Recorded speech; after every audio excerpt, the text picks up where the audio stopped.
সকালবেলা ফেসবুকে একটি পোস্ট সামনে আসলো। এরাবেলা তাদের মেনুতে নতুন কিছু ভাতের প্লেটার অ্যাড করেছে। সো চলুন ওইখানে কিছু প্লেটার ট্রাই করি। হ্যালো এভরিওয়ান, আসসালামু আলাইকুম। দুপুরবেলায় চলে আসলাম গরম গরম ভাত খাওয়ার জন্য। মেনু কার্ডে সব খাবারই ছিল খুবই রিজনেবল প্রাইসে।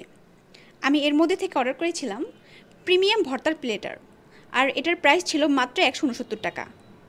আরেকটি নিয়েছিলাম চুই ঝাল, এটা ছিল 220 টাকা।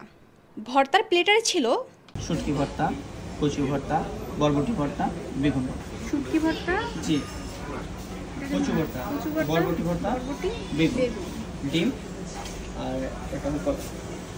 চলুন এইবার প্লেটার দুটো ট্রাই করি। তারা কিন্তু খুব সুন্দরভাবে খাবারগুলো সাজিয়ে পরিবেশন করে। আর এইখানে আপনারা কিন্তু আনলিমিটেড ভাত এবং ডাল খেতে পারবেন, এক্সট্রা কোনো চার্জ ছাড়াই। এখানে প্রতিটা ভর্তাই ছিল খুবই মজা, বাট আমার কাছে একটু ঝাল লেগেছিল, কারণ আমি একদমই ঝাল খেতে পারি না। এখানে ডিম ভর্তাটা অনেক বেশি ভালো ছিল। থাকে না একটা ডিম ডিম গন্ধ, কিন্তু এখানে বোঝাই যাচ্ছিল না যে কী খাচ্ছি। চুই ঝালের পিসটা একটু হার্ড ছিল, বাট টেস্ট ভালোই ছিল। আমার মনে হয় একটু সফট হলে আরও বেটার হতো। আপনারা যারা ভাত ভর্তা পছন্দ করেন তারা অবশ্যই এখানে আসবেন, আশা করি আপনাদের কাছে খুব ভালো লাগবে। এইখানে খাওয়া শেষ করেই চলে গেলাম চানমারি, রবি ভাইয়ের চায়ের দোকানে চা খাওয়ার জন্য। ওইখানে গেলাম, চা খেলাম এবং কিছু ছবি তুলে বাসায় চলে আসলাম। টাটা, আল্লাহ হাফিজ, আসসালামু আলাইকুম।